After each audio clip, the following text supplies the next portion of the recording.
Dentro da corrupção passiva, ainda tem uma privilegiada, né? Uma modalidade privilegiada que está prevista no artigo 317, no parágrafo 2º. Vem trazendo o seguinte: se o funcionário deixa de praticar ou retarda atos de ofício com infração de dever funcional, cedendo a pedido ou a influência de outrem, está dentro da corrupção passiva também. Perceba, aqui ele não está solicitando, ele está retardando, deixa de praticar. Ele retarda realmente um ato que seria próprio da sua funcionalidade. Então, ele deixa de fazê-lo seguindo uma influência, seguindo um pedido de alguém. Aí estaremos dentro desse parágrafo 2º na modalidade privilegiada, ok?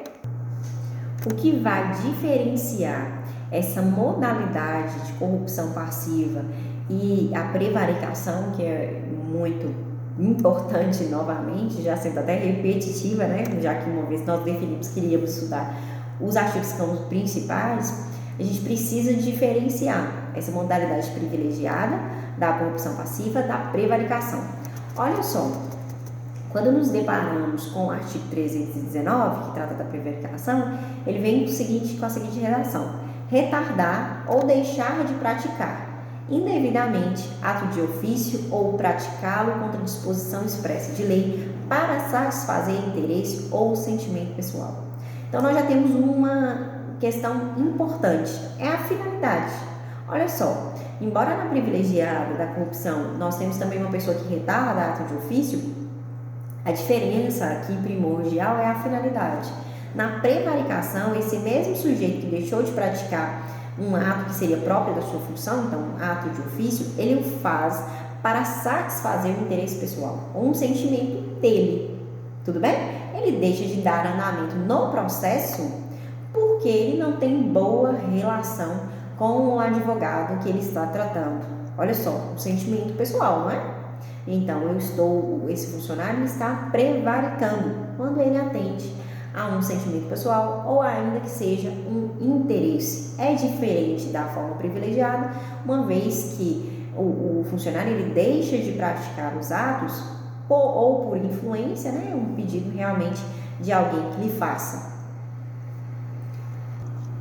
Há previsão ainda no 319A de uma chamada prevaricação imprópria, que é quando o funcionário público, mas aqui nesse caso especificamente, vem trazendo o diretor de penitenciário ou ainda o agente público, deixa, de cumprir seu dever de vedar ao preso o acesso ao aparelho telefônico, de rádio ou similar que permita a comunicação com outros presos. Então, se vocês estiverem diante de alguma questão que relate o fato de um funcionário público, no caso do diretor ou mesmo um agente público, então qualquer funcionário enquanto agente penitenciário que permita o acesso de celulares, de aparelho telefônico ou de rádio que não possa ser permitido, que permita essa comunicação entre os presos com o ambiente externo, estaria aqui enquadrado dentro dessa prevaricação imprópria. A previsão do artigo 319A do Código Penal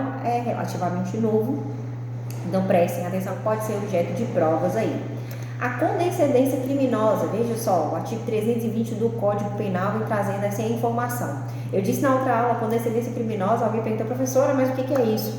Olha só, o artigo 320 vem dizer que deixar o funcionário por indulgência de responsabilizar subordinado que cometeu infração no exercício do cargo ou quando lhe falte competência, não levar o fato ao conhecimento da autoridade competente.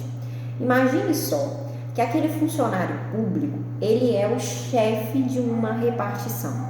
Enquanto chefe de repartição, se eles têm noção, têm ciência que o seu funcionário, que algum subordinado está praticando algum tipo de conduta ilícita, ele tem por obrigação realmente responsabilizar esse subordinado. Se ele deixa de fazê-lo, e aí vem o ponto principal, se ele deixa de realmente fazê-lo por causa de uma indulgência, Mary, o que é indulgência? Uma piedade, ok? indulgência é piedade e não tem um outro sentimento pessoal, é só dó desse sujeito. Ele não leva, né, não responsabiliza, estaria dentro aqui do artigo 320 da condescendência criminosa. Ainda será configurada a condescendência criminosa se esse sujeito, esse funcionário público, não podendo efetivamente responsabilizar o subordinado, mas que ele tenha conhecimento e deixe de levar ao conhecimento daquela pessoa que possa efetivamente responsabilizar, também vai incorrer. Então, nós temos duas modalidades, duas formas de prática, ok?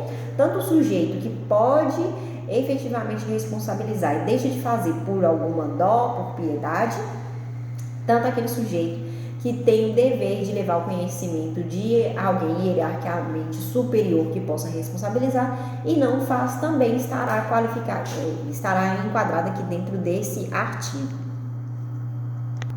Aí tem outros artigos que eu quero que vocês façam a leitura, mas esses são os principais mesmo que a gente precisa se atentar. A partir do artigo 328, na verdade, nós temos os crimes praticados por particular. Percebam, o 328 vem falando de usurpação de função pública. Então, é aquele particular que exerce alguma atividade que ele não deveria fazê-lo, porque ele não tem autonomia, não foi conferido a ele essa possibilidade. Então, está aí em curso, nessa ipsis literis do que está no artigo mesmo, que é usurpar. Usurpar é passar por funcionário público, sendo que, na verdade, você não o é. No 333, a gente tem a corrupção ativa. Então, a ativa, ela é praticada pelo sujeito particular. Um sujeito civil, né, e não um funcionário público, que, em verdade, oferece ou promete vantagem indevida para o funcionário público, para que esse funcionário público pratique algum ato, ou ainda omita, ou ainda retarde esse ato de ofício. O simples fato desse particular oferecer já está configurado realmente a prática de corrupção ativa. Então, o funcionário público não precisa receber ou ainda aceitar essa promessa ou que retarde efetivamente o trabalho para que a gente esteja configurada aí dentro da corrupção ativa. Um detalhe importante, agora que a gente já sabe que a corrupção passiva preocupa com o funcionário público e que a corrupção ativa preocupa-se com o particular que oferece. Pensem bem, tem uma seguinte questão, foi trazida inclusive em uma atividade, né, em uma banca, em um concurso público. Imagine que o sujeito, o policial militar, né, nessa banca foi cobrada nesse sentido, o policial militar, para que ele liberasse um carro que estava com uma grande quantidade de drogas, ele solicita um valor em dinheiro para que fosse pago, e aí assim, depois que fizesse o pagamento, ele não ia apreender aquelas drogas e também não apreenderia aquele caminhão. Nesse sentido, ele solicitou o valor de R$100.000 para aquele sujeito particular. Perceba, no momento que ele solicita, já está configurada a corrupção passiva. Mas olhem só, não está configurada ainda a corrupção passiva, porque eu não disse sobre a postura do sujeito. Mas perceba, o sujeito passivo, no caso da corrupção ativa, né? No caso da corrupção passiva, nesse caso, ele só incorrerá em crime na corrupção passiva depois de que foi solicitada a ele, se ele efetivamente efetuar o pagamento ou ainda se ele negociar o valor que foi falado. Imagine que na hora que fala R$100.000, esse sujeito não aceita a proposta e fala, não, R$100.000 eu não vou fazer o pagamento. Até aqui, a conduta do sujeito é totalmente passiva, é totalmente atípica.